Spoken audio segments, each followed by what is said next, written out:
Hello and welcome to Buttercups Bulletin. I'm Paul Johnson and I'm joined today by Ellie Talbot, who's a pharmacist and pre-reg tutor here at Buttercups. Buttercups training have been around for about 30 years and during that time we've helped thousands of pre-regs achieve success and go on to be successful pharmacists. So we now find ourselves in a new pre-reg year, so we've all of a sudden got hundreds of new pre-regs that we need to train. So we thought it'd be quite useful to share with you some of our top tips for new pre-regs starting out in 2017.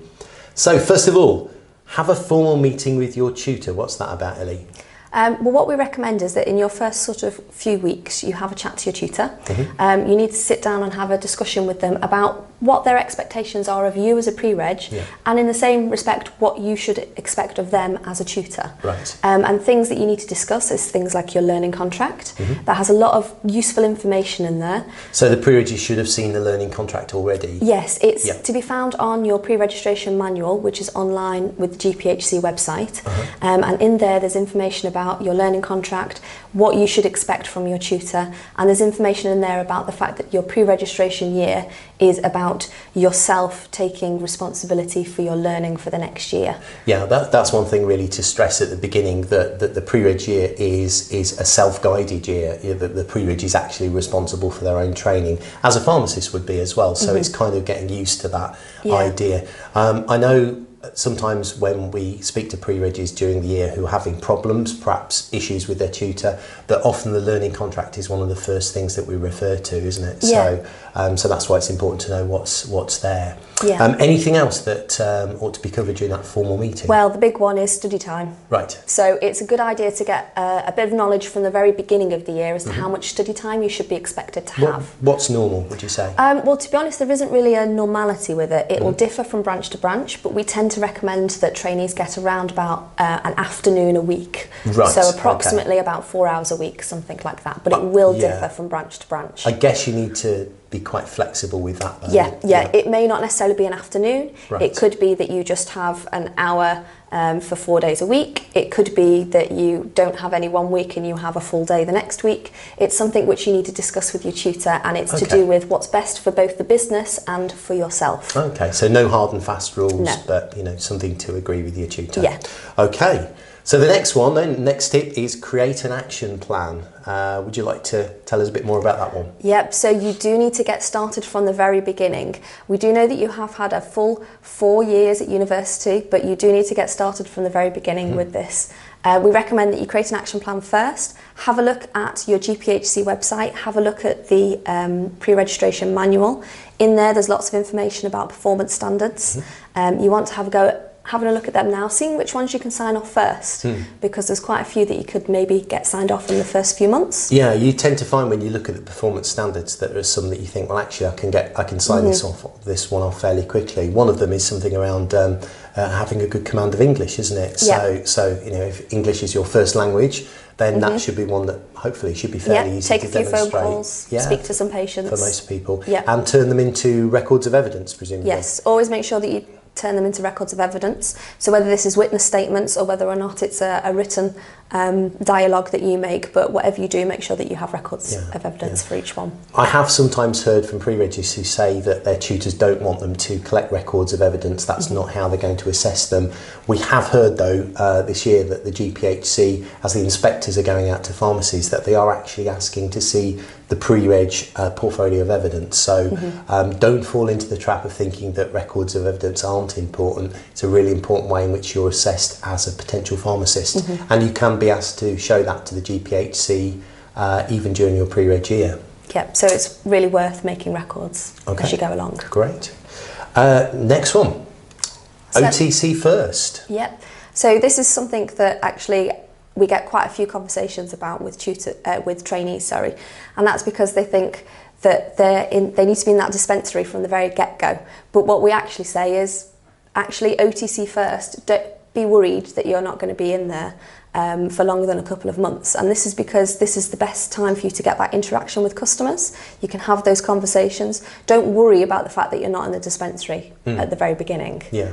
I guess quite a lot of pre-regs will have been in a situation where they've been perhaps working in pharmacies already, might even have done a counter assistance course. But I know certainly when I was a pre-reg, one of the things that I did was to identify the products that I was less familiar with that perhaps had come onto the market since I was last working into a pharmacy. Yeah. And you know, when you've got those quiet moments on the counter, have a look at the patient information leaflets.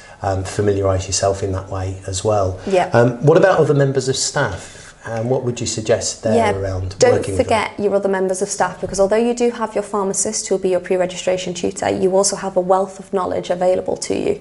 You may have someone that's worked in your branch for 20 odd years that knows your customers inside and out and knows a lot of information.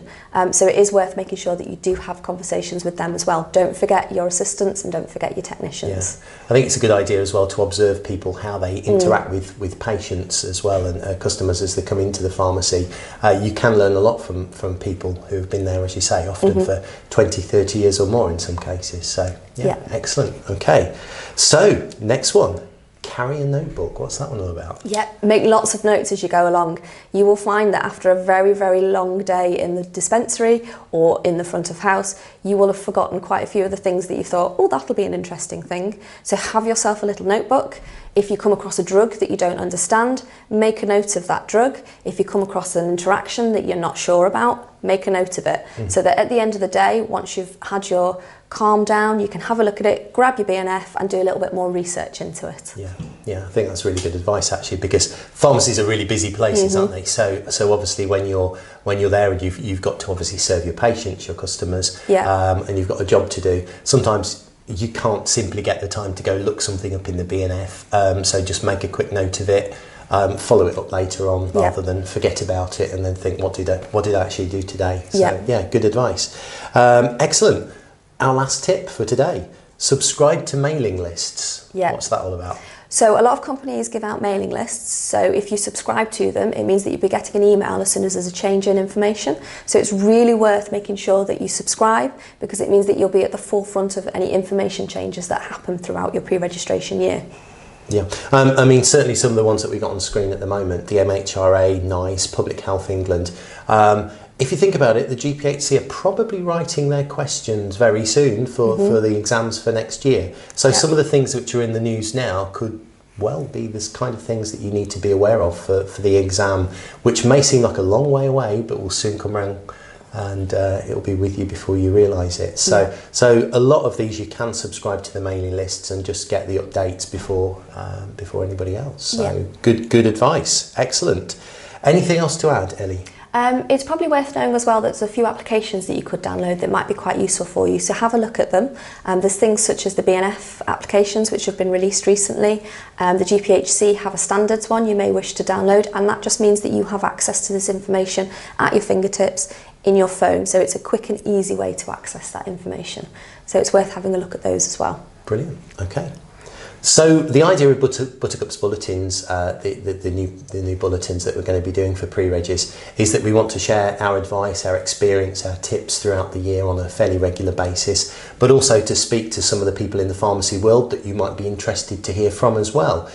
So make sure that you keep looking out for these Buttercups bulletins. You can keep in contact with what we're doing here at Buttercups via Twitter and also by Facebook. Leave us a comment. And if you've got a suggestion of something that you'd like to cover or like to see covered during the bulletins, then please do let us know. Okay, that's all for today. Thank you very much, Ellie. Thank you. Thanks.